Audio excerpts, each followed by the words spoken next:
I hate to say I told you so, but when the road gets bumpy... Actually, I'm honestly a little bit grumpy this morning.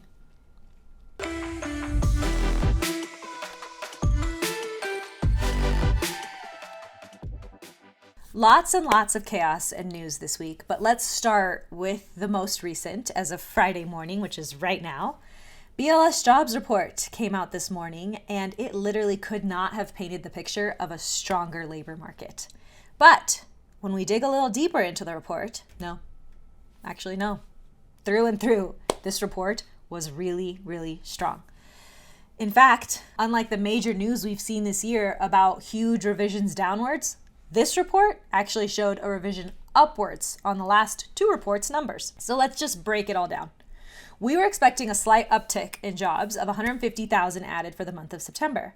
At 5:30 this morning, I actually woke up, like my alarm went off at 5:30 and I felt ready to get up. I got up, I got in my cold plunge, I was getting ready to go to my workout, and then I got the Wall Street Journal news alert.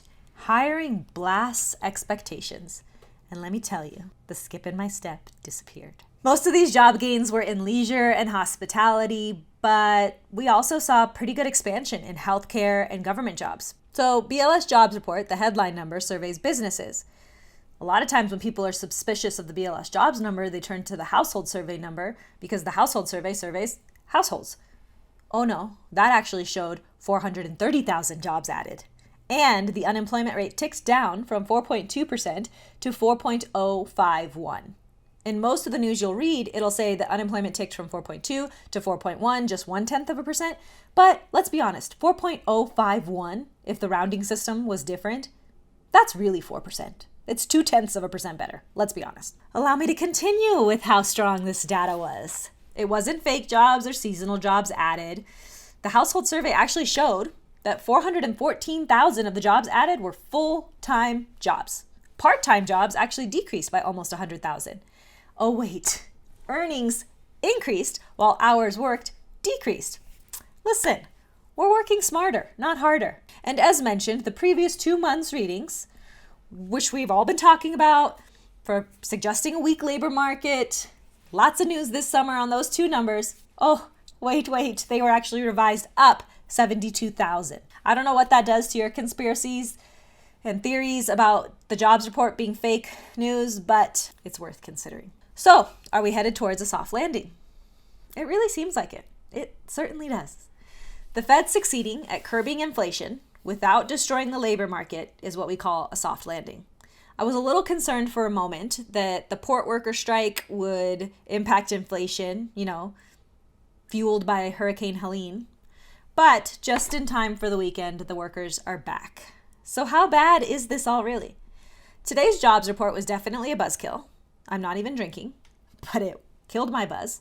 And as it rains on the parade and the hopes of a 50 basis point rate cut at the next Fed meeting. But wait a second. The market has already priced in 100 basis points of rate cuts this year. We already got 50 at the September meeting. So we really only need the next two meetings to be 25 cuts each, 25 basis point cuts each. And we're still on track for what the market has already priced in and what the benefit we've already seen to mortgage interest rates. So, at least big picture wise, I think we're still on a downward rate trajectory. Here's a quote from a chief international economist at ING, James Knightley. The resilience of the U.S. market just continues to confound expectations. So, let us look at this from a positive perspective. While a weak labor market would be really good news for mortgage interest rates, a job loss recession is certainly not something any of us are praying for, right? Lower interest rates would boost affordability, but not having a job would hurt affordability more. So, it's a fine balance, and maybe today's news is good news.